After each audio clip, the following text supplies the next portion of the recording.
네, 시청자 여러분 안녕하세요. 투더 골드문 진행의 문다연입니다. 지금 현재 비트코인 가격이 시원한 반등이 나오지 않으면서 시장 불안한 모습 지속되고 있습니다. 하지만 또 내일 있을 이 4월의 소비자 물가지수, CPI 지수가 좋게 나온다면 다시 한번 반등의 힘을 실을 수 있지 않을까 이런 기대감을 가져보면서 아직까지는 좀 상승의 무게를 실기에는 조심스러운 측면들이 있는 것 같습니다. 이런 시장 어떻게 보면 좋을지 전문가님들과 함께 얘기 나눠보겠습니다. 코인사부님 먼저 모셔볼게요. 어서 오세요. 반갑습니다. 반갑습니다, 시청자 여러분. 코인사부입니다.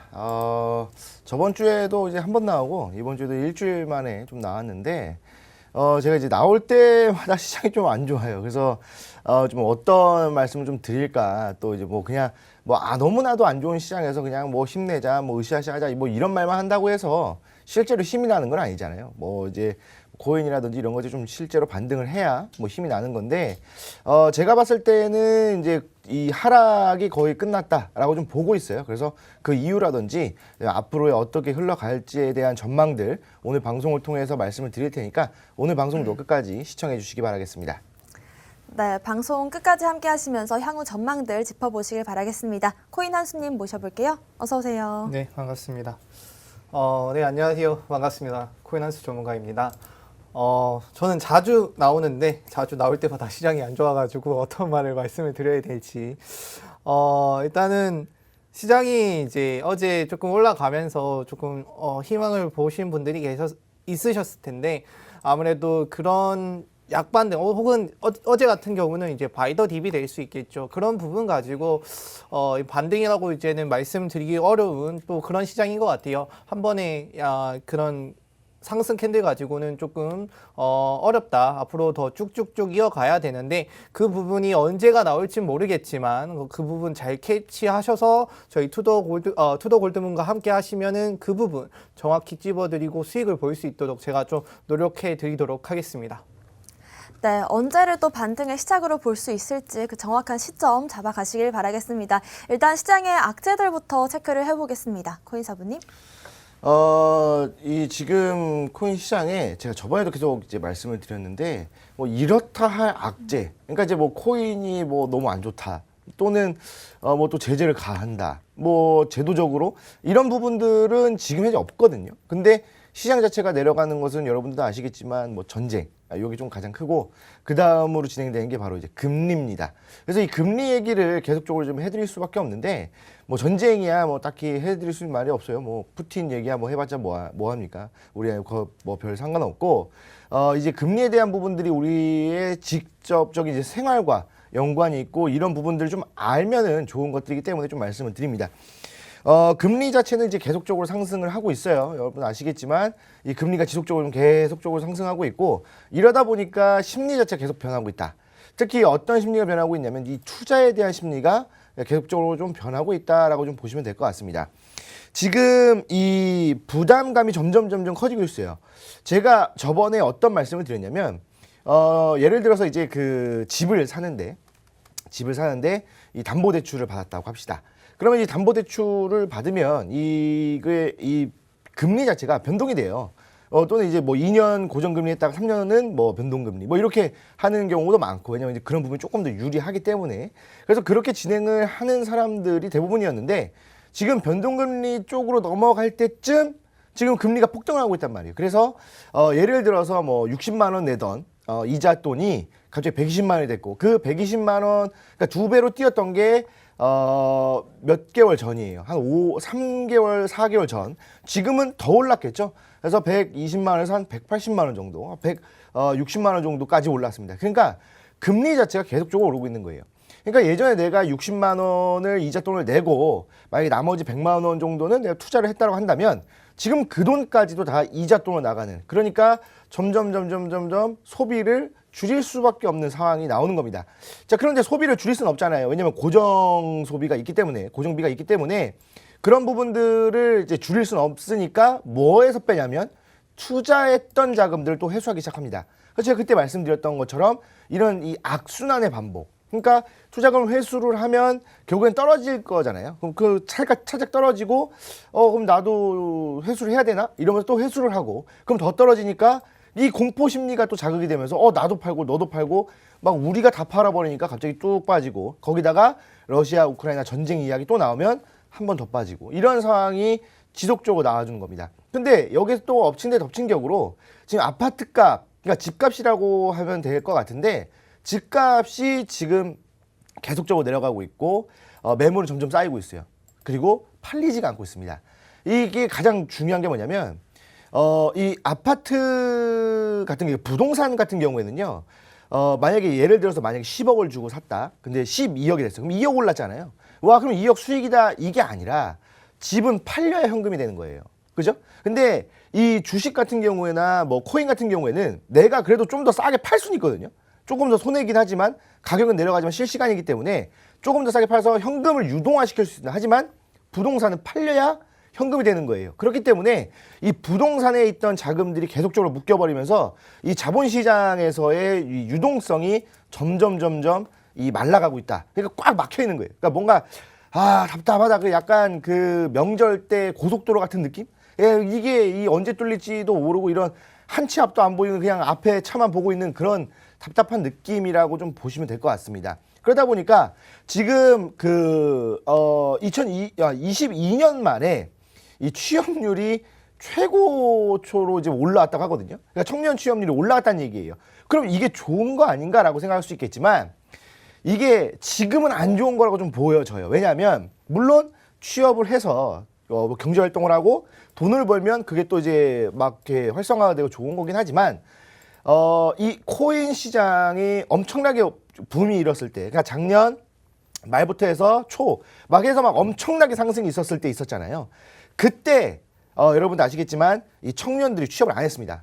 왜냐하면 취업을 해서 고작 뭐 초봉, 뭐 월급 뭐 200~300만 원 이거 받을 바에야 코인으로 한 달에 400만 원 벌겠다 이거였어요. 왜냐면 그때는 가능했기 때문에. 그러다 보니까 이게 그때 취업률이 엄청 낮았거든요. 안 했어요. 아예 일자리 구하지도 않았고, 그다음에 무슨 어떤 대학생이 뭐 어떤 코인을 통해서 1조를 벌었다. 뭐 이런 이야기도 있었고.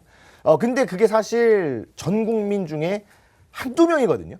근데 그 한두 명의 그 사례를 듣고 나도 저렇게 돼야지 하면서 엄청나게 많은 이 청년들이 취업을 안 했었습니다. 그러다 보니까 여기서 계속 투자만 하고 빚내서 투자하다가 이자 늘어나죠. 이러다 보니까 뭐예요? 이제는 취업을 하는 겁니다. 그러니까 이게 지금 취업률이 올라갔다고는 하지만 저는 이게 코인 시장의 악재 때문에 취업을 했다라고 좀 생각을 하거든요. 그렇기 때문에 그럼 취업을 해서 돈을 월급을 받으면 뭐 하겠습니까? 물 탄단 말이에요. 그러니까 지금 이 물 타면은 또 올라오고 또 이게 약간 쇼커버링 일어나면서 이랬다가 또 빠져버리면 이게 또 악순환 반복이거든요. 그렇기 때문에 제가 생각했을 때 이 취업률 자체는 좋은 거지만 지금 이 코인 시장이 안 좋기 때문에 취업률이 좀 올라간 것이 아닌가라는 생각이 들고요. 그렇기 때문에 지금 시장 제가 이제 오프닝 때 좀 말씀을 드렸던 것처럼 이제는 조금 올라갈 타이밍이다라고 이제 말씀드리는 거는 잠시 뒤에 말씀드릴 테니까 잠시 뒤에 또 뵙도록 하겠습니다. 네, 시장 지속적으로 좀 답답한 흐름이 나오고 있는데 일단은 금리가 올라가면서 은행이나 부동산 이런 쪽으로 자금이 묶여 있고 그렇다 보니까 코인 쪽으로 자금이 들어오지 못하는 흐름이 지속적으로 연출이 되고 있습니다. 특히나 이 취업자가 또 22년 만에 최대치로 늘어났다라고 하는데 이게 또 호재로서 보일 수 있겠지만 사실 그 안에 들여다본다면 이제는 코인에서 수익을 내기가 어렵기 때문에 원화를 채굴하자. 이래서 돈 벌자 이런 의미가 담겨 있지 않을까 이런 분석을 주셨습니다. 코인 한수님의 악재도 살펴볼게요. 일단 뭐 악재 이렇게 말씀을 드리기 전에 한 가지 말씀을 드리자면 이제 앞에 말씀해 주신 것처럼 막 취업률이 높아지고 이제 그 전에 코인이 흥했을 때 좀 너무 누구나 돈을 벌 수 있을 시기였을 때 웬만한 사람들이 다 투자를 했다라면 이제는 많이 빠져나갔겠죠. 이제 빠져나가야 될 사람들은 이런 하락장이 오면서 실제로 다 빠져나갔고요.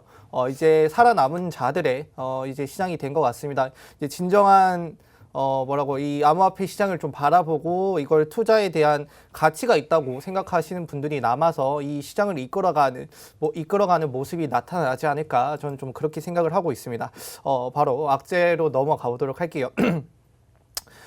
이제 최근에 연준이 경제 불확실성이 좀 커졌다. 근데 이거는 팬데믹, 그러니까 코로나 때문이 아니라 이거는 인플레이션과 더불어 이 우크라이나 사태가 현재 금융의 시스템 최대 리스크다. 위기이지 않을까라는 생각을 좀 했다라고 해요. 그래서 이 최근에 이제 AP통신에 따르면 연준은 금융 안정 보고서에서 이전보다 경제 불확실성이 커졌다. 우크라이나와 러시아 간 전쟁이 이러한 상황의 악화의 주요 원인이다라고 지적을 했고요. 그리고 투자자들이 이제 나날이 올라가는 인플레이션 때문에 리스크 때문에 재검토를 통해서 채권부터 증시까지 자산 가격 변동성이 어마어마하게 좀 커졌죠. 이 부분도 인플레이션이나 그다음에 이런 경제 불확실성에 좀 한몫을 한다라고 또 얘기를 했습니다. 그래서 인플레이션은 계속 상승 중이고, 그리고 러시아 우크라이나 침공 이전부터 예상됐던 이 장기적 흐름이 계속 보이고 있다. 아무래도 이 지속되었던 악재들이 해소가 되지 않는다라면 지금 상황에서 크게 많이 달라지지 않을 것이다. 기존에 제시되었던 악재들이 빨리 해소되는 것이 좀 중요해 보인다라고 얘기를 했고요. 그리고 미국 국채와 주가 지수 선물 시장에서 유동성이 지난 말부터 좀 감소했다라고 해요. 그래서 최근 유동성 악화가 과거와 비교해서 좀 극심한 것은 아니지만 이 하루에도 몇 번씩 왔다 갔다 하는, 그러니까 최근에 그렇게 많이 볼 수 없었던 유동성이 좀 상승을 보이면서 평상시보다 혹은 이전보다 또 높은 리스크가 또 나올 수 있다. 그거를 좀 참고하시고 투자나 접근을 하시는 게 좀 좋겠다라고 얘기를 했고요. 그리고 이제 레이널 브레이너드 연준 부의장이죠. 예전에는 비둘기적인 성향을 좀 많이 얘기했던 부의장이었는데 이제는 좀 매파적으로 변해서 이번 우크라이나 전쟁은 상품 시장에서 큰 가격 변동과 마진콜을 좀 촉진을 했고, 그리고 대형 금융기관들이 이에 노출될 수 있는 잠재적인 가능성을 좀 부각을 했다라는 내용인데, 이걸 쉽게 설명을 드리면 그냥 전쟁 때문에 시장에서 이 대형 금융기관들이 가지는 뭐 제품 그런 상품들이 있죠. 이 상품들도 잠재적인 리스크가 표시가 되고 노출이 됨으로써 그것마저도 안전하지 않은 자산일 수 있다라는 걸 좀 인지를 해라 라고 이렇게 말을 한 건데, 그 부분을 좀 제가 또 다르게 좀 설명을 드린 것 같아요. 그리고 여기에 더불어서 어제 이제 UST 0.7달러로 다시 하락이라는 내용의 테라 이제 CEO가 루나가 가격이 너무 빠지니까 이거를 좀 어떤 식으로 대처를 하기 위해서 어떠한 발표를 한다라고 합니다. 그래서 트윗에 이거 발표 임박이라는 내용을 좀 게시를 했고요. 이 내용을 좀 자세히 설명을 드리도록 할게요. 자, UST가 이제 전날에 0.6달러대까지 좀 떨어졌다가 다시 이게 0.9까지 좀 회복을 했었어요. 근데 이제 다시 사람들이 시장이 열리고 나니까 0.9 이게 결국엔 도망쳐야 된다라는 생각이 좀 더 많이 반영이 된 건지 다시 떨어지는 모습을 좀 확인할 수 있었습니다. 자, 뭐 UST라고 하는 거는 많이들 아시겠지만 뭐 테라의 루나 코인과 알고리즘에 의해서 1달러 가치를 좀 유지하도록 하는 이제 스테이블 코인이라고 보실 수 있는데, 이 UST는 안정적인 가치를 좀 유지하기 위해서 비트코인을 준비 통화로 채택을 하기도 했었죠. 그런데 이 최근에 이 비트코인 가격이 떨어지고 그리고 암호화폐의 투자 심리가 떨어지면서 UST의 약간 유동성에 대한 의문이 좀 많이 사람들이 생겼고 좀 걱정이 생겼던 것 같아요. 그래서 그게 시장에 반영이 되면서 가격 하락을 떨어졌었던 거고요. 그리고 최근 도건 이제 테라폼 랩스 이제 테라의 USD가 떨어지는 걸 좀 구하려고 비트코인을 좀 덤핑을 하고 있다라고 해요. 이는 좀 다른 이제 어떤 애널리스트가 얘기를 하기로는 이런 제재가 패드의 경제 회복을 위한 달러를 인쇄하는 거랑 똑같은 개념이다라고 이렇게 얘기를 했거든요. 말 그대로 이게 조금 리스크가 있는 내용이에요. 자, 패드가 어떻게 했죠? 경기가 나빴기 때문에 달러를 찍어냄으로써 우리가 돈을 뿌렸습니다. 근데 지금 테라 이제 도건 대표가 하는 내용은 이제 이 테라를 구하기 위해서 비트코인을 덤핑, 그러니까 가격을 올리면서 결국에는 이제 조작은 아니겠지만 이걸 살리기 위해서 가격을 올리는 그런 방안을 하고 있죠. 그러면 말 그대로 이 가격 올리는 게 꼬꾸라지면 지금 하던 내용들도 다시 꼬꾸라질 수 있다라고 볼 수 있을 것 같아요. 그래서 이 비트코인을 많이 보유한 테라가 급락하면서 UST 페그가 좀 안정적으로 유지 못하고 있다. 이걸 유지하기 위해서 비트코인을 매도를 해야 된다라는 또 이렇게 걱정이 나올 수가 있거든요. 지금 안 그래도 가격 자체가 좋지 않은데 그리고 시장에 들어와 있는 비트코인의 개수가 떨어져 있는데 여기서 도건 대표가 테라를 살리기 위해서 여기 비트코인을 시장에 판다. 그런 내용이 나오면 당연히 판다라는 뜻은 그걸 팔아서 다른 식으로 대체를 한다는 뜻이잖아요. 유동성을, 그다음에 금융을. 그런 뜻은 비트코인의 가격이 또 떨어질 수 있는 계기가 된다. 지금 이 USD 그냥 스테이블 코인 자체에 좀 어떠한 제재가 정확히 잡혀 있지 않기 때문에 그 허점 그리고 제재가 잡히기 위해서 문제가 제시된 어제 상황이 좀 벌어졌던 것 같다. 이런 상황을 통해서 더 건강한 암호화폐 시장이 발전이 될 것 같은데 이런 것들 잘 참조하시면서 다음에 스테이블 코인을 투자를 하실 때 어떤 식으로 해야 되는지 혹은 어떤 테라를 보면서 이런 사례가 있었으니까 이걸 조심하자라는 걸 좀 참조하시면서 접근하시면 좋을 것 같다 말씀을 드리도록 하겠습니다.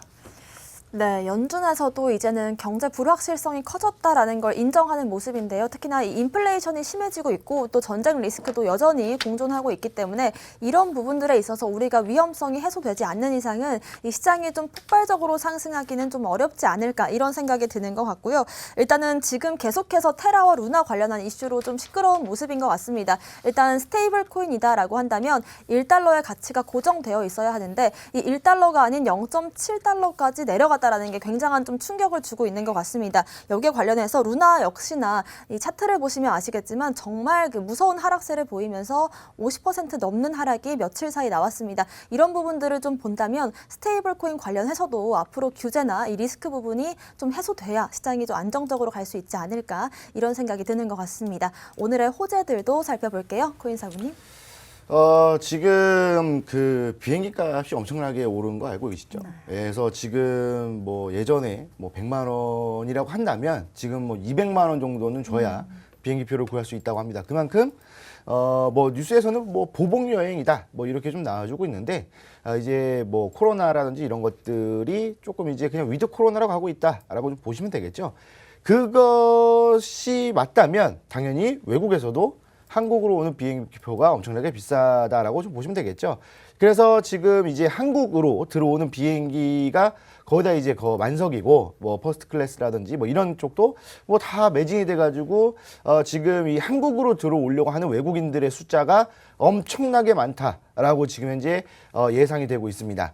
물론 이제 비행기를 타야 되는 거지만 아직까지 예약이 된 상태고 아직까지는 오지는 않고 있지만 이런 부분들이 이 럭셔리 관광을 위한 럭셔리 쇼핑을 위한 부분이다라고 좀 보시면 될 것 같은데 그 이유 중에 하나가 지금 이제 미국 대통령이 조 바이든 대통령인데 그 전에 또 이제 도널드 트럼프 대통령 때 미중 무역 분쟁을 했었거든요. 그래서 200개 품목에다가 관세 붙이고 너네 붙이냐 그럼 우리도 올린다 해서 그때 관세가 엄청나게 올라가지고 우리나라도 엄청난 피해를 봤거든요. 경제적으로. 그래서 그런 부분들이 아직도 유지가 되고 있어요. 그래서 이것 때문에 물건값이 너무나 올라갔고 아까 코인한수 전문가가 말씀하셨던 것처럼 인플레이션이 엄청나거든요. 그래서 이것들을 좀 잡고자 뭐를 감행하냐면 이 관세를 낮추는 것을 이제 좀 검토 중이라고 합니다. 그럼 일시적으로 물건값이 확 떨어지긴 하거든요. 관세가 떨어지기 때문에. 그래서 아직까지는 관세가 굉장히 높은 상태이기 때문에 비교적 물건값이 싼 우리나라로 들어와서 쇼핑을 한다는 거겠죠. 예전에 이 코로나 터지기 전에 우리나라의 명동 여러분 아실 겁니다. 그 밤거리에 보면은 사람들이 바글바글 해가지고 사진 찍으면 검은색밖에 안 나요. 머리밖에 안 나오잖아요. 근데 지금 사진 찍으면은 텅텅 빈 명동 사진을 많이 보셨을 거고 명동이 또 워낙 비싼 곳이다 보니까 점포들도 다 정리가 돼서 좀 휑한 느낌이었는데 이런 부분들이 조금 이제 개선이 되는 부분들이 아닐까라는 생각이 듭니다. 그래서 이 한국에 또 오는 것들은 또 기대감 또 있어서 그래요. 우리나라가 만들었던 오징어 게임이라든지 이런 이 고품질의 컨텐츠 있잖아요. 그리고 영화 이런 것들 때문에 한국에 대한 그 환상이라고 해야 될까요? 이런 것들이 좀 있잖아요. 그래서 그런 것들 때문에 그럼 물건값도 싸고 이제 여행도 좀 가고 싶은데 그러면 한국으로 가자 이렇게 되는 경향이 있습니다. 그래서 이제 한국으로 좀 오는 외국인들의 숫자가 많이 늘어나고 그 외국인들이 들어와서 소비를 해낸다면, 그러니까 아까 제가 악재로 말씀드렸던 우리나라에서는 자체적으로 소비가 지금 잘 안 되고 있다라고 말씀드렸죠. 좀 약간 이 명절 그 귀경길처럼 꽉 막힌 그런 상황인데, 이 외국인들이 와서 그런 부분들을 어느 정도 물꼬를 좀 터준다면 이 경제가 또 활발하게 조금 이제 원활하게 돌아가면서, 그러면 이제 이 유통량, 이 통화량이 좀 증가를 하면서 이 선순환이 좀 진행이 된다라는 말이겠죠. 그래서 뭐 자영업자분들이라든지, 그리고 뭐 좀 있으면은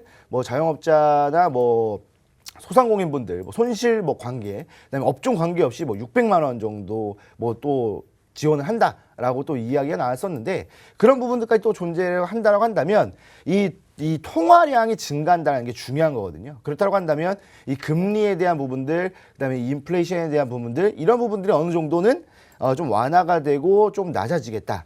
그리고 지금 이제 뭐 비트코인 같은 경우에도 이런 이제 부분들 때문에 매수세가 들어와 준다라고 한다면, 충분히 이 경제가 선순환을 하고 유통량이 통화량이 증가가 한다면 이런 부분들 하나씩 이제 좀 뭐라고 해야 될까요? 좀 씻겨나가다고 해야 될까요? 안 좋은 것들이. 그러면서 이 매수세가 슬슬 들어오기 시작합니다.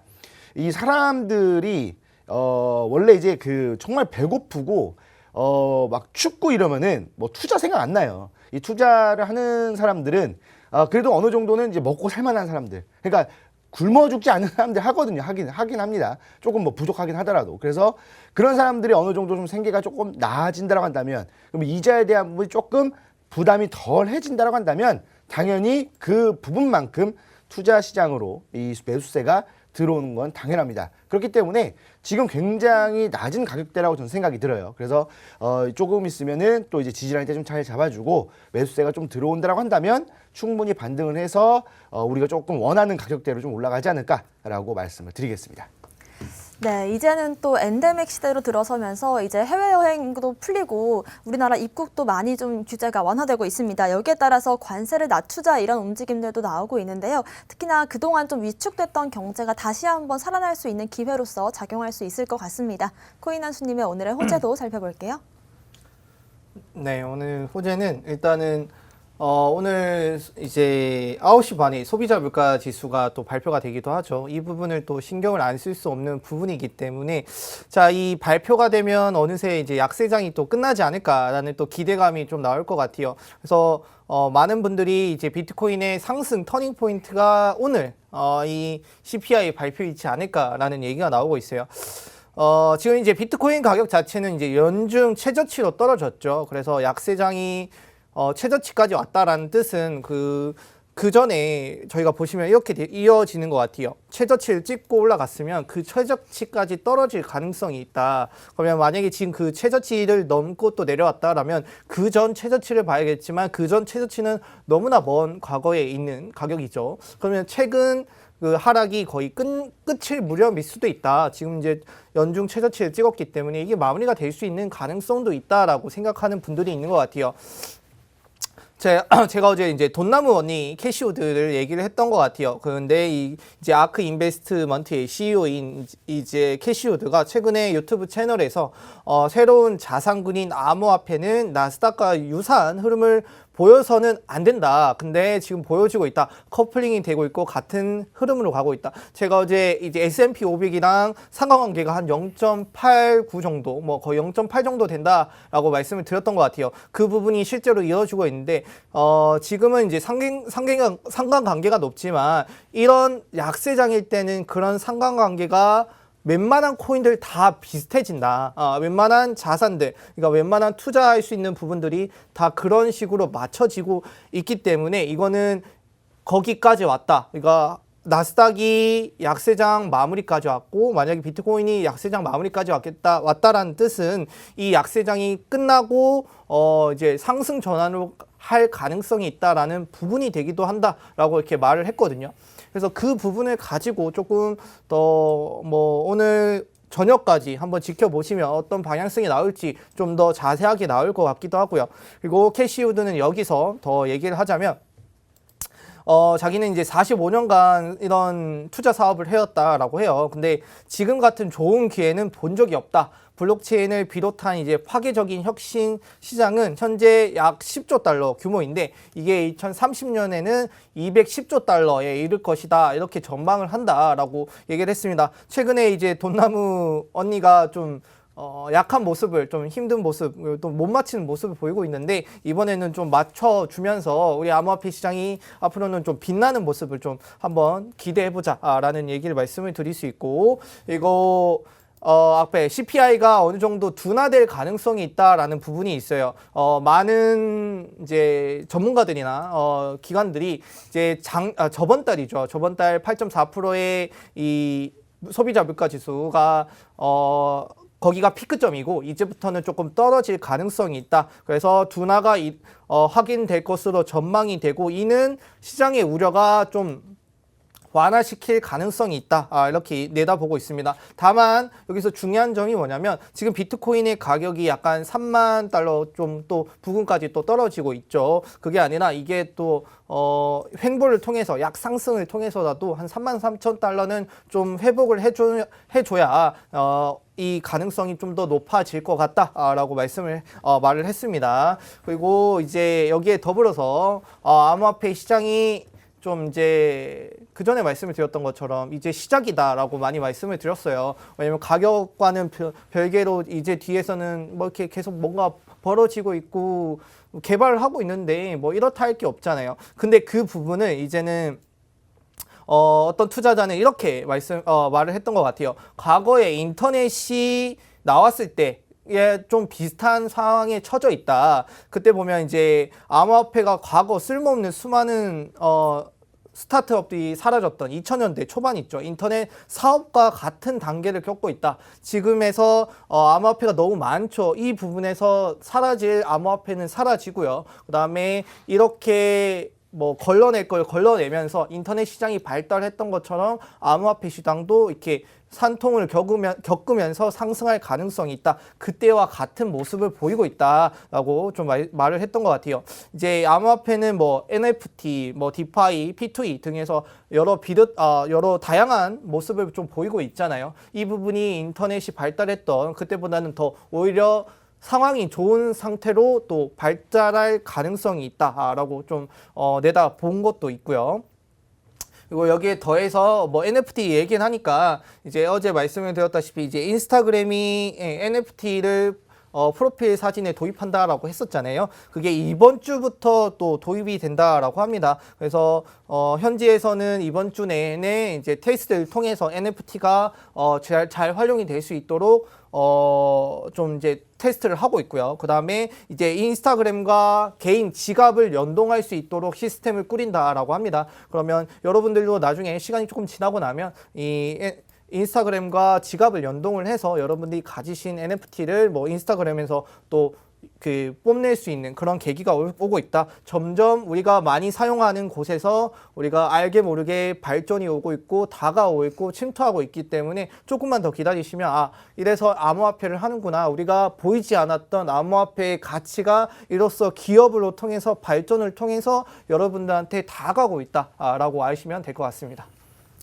네, 사실 그동안은 이제 경제지표 발표가 있다라고 한다면 우리가 좀 악재로서 걱정을 하는 부분들이 있었습니다. 하지만 지금 시장 워낙에 빠지고 있는 이 장세 속에서 내일 또 오늘 9시 반에 있을 이 소비자 물가지수를 좀 기대하고 있는 측면이 있는데요. 소비자 물가지수가 좀 좋게 나온다라고 한다면 이제 다시금 또 반등에 힘을 실을 수 있지 않을까 이런 기대감이 드는 것 같습니다. 일단 단기적으로 비트코인 상황 잠시 뒤에 한번 짚어보도록 하고요.